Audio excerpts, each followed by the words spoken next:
All right, what's up, everybody? Crazy announcement by BSG today. They are doing a wipe tomorrow. 12.9 is coming out with the Woods expansion. Pretty excited about the patch and the wipe coming up. So I just want to go over a few details that really interest me, and hopefully you guys will find it valuable. So starting off the list in no particular order, equipped armbands are now unlootable and can't be lost upon death. So to me, this is really interesting because I think it's kind of like laying the initial foundation for VoIP. Because you can't loot the armbands, you're always going to have that available. So like it will kind of create this world where you may, in the future, when VoIP's enabled, you may see other people with red armbands and you think they're a part of your faction, and so you communicate with them. I don't know. It's super interesting that they made that change to me. I don't know if that's what they're aiming for, but I thought about that and it was kind of interesting to think about. Next, added skill immunity. So this was already in the game, but it did nothing. So I'm not too sure what that's going to mean. It could be related to possibly the cultists and poisoning or infections. I don't know. Super interesting. Next, they reworked PMC initial gear sets. Depending on what version of the game you have, you get a certain amount of predetermined gear in your stash. For example, if you have EOD, you get the really big turtle armor. So I'm glad I assume they did a rebalance to make it a little bit more even playing field, maybe just give you better gear, but we'll see. I'm excited about that. Next, players will be receiving letters with a supply package for the first 7 days of playing.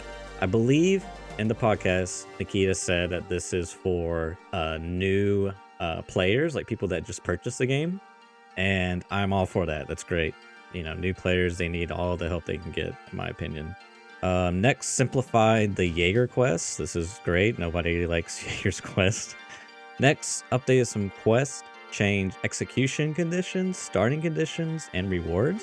The last part that interests me, rewards, because some of the rewards for quests don't really make sense, or they're just not very valuable rewards. So I'm happy to see what type of changes they did for that. And moving on to the weapons, we got the Chris Vector SMG, both 9mm and 45. And here is a screenshot of the Vector in Raid and some of the stats. Pretty interesting. The recoil was, obviously this is a modded 9mm Vector, but the recoil was pretty low, 23 here. And I noticed that the ergo was kind of low as well, like 53. I kind of expected it to be a lot higher, but we'll have to see. In addition to that, they changed the characteristics of a large number of weapon mods. So they said they did a rebalance of how the weapon mods are going to function. It's going to be, you're not going to have that same meta of fully kitted guns being like lasers. Kind of piggybacking off that idea, they also reduced bonus of recoil reduction from the recoil control skill and weapon related practical skills. So what that means in a nutshell is those soft skills that you level up that reduce recoil, they're going to be less effective, which I'm pretty interested. Anything that's going to increase the skill gap, I'm all for.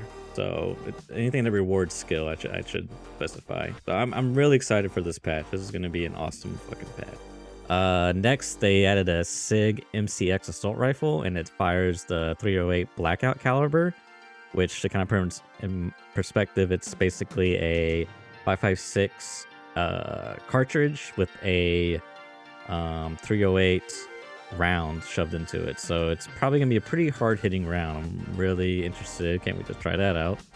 Also, the UMP SMG is added that fires 45 caliber.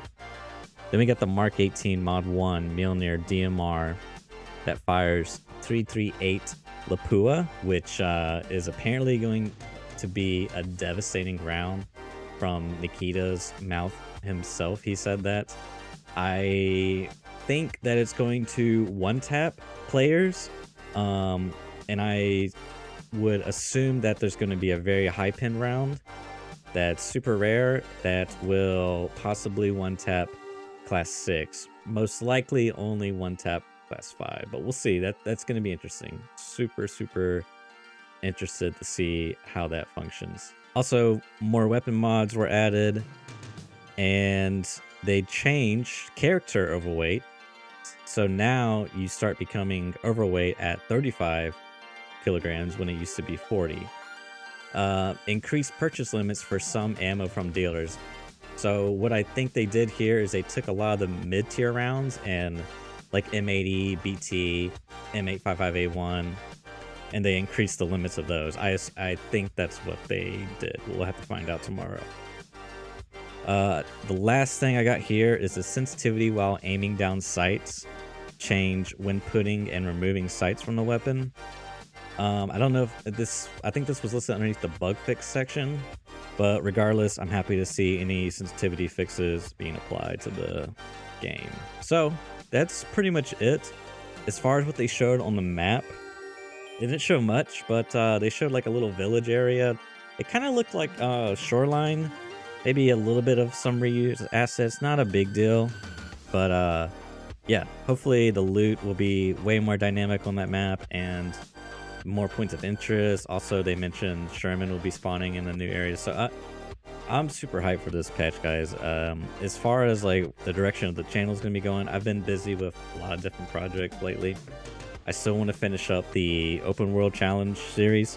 I have like maybe 2 episodes that I'm going to try to push out, and that will conclude the series. But I want to give you guys a sort of my first impressions of the new maps, maybe like some tips for the map when that comes out, the woods expansion that is.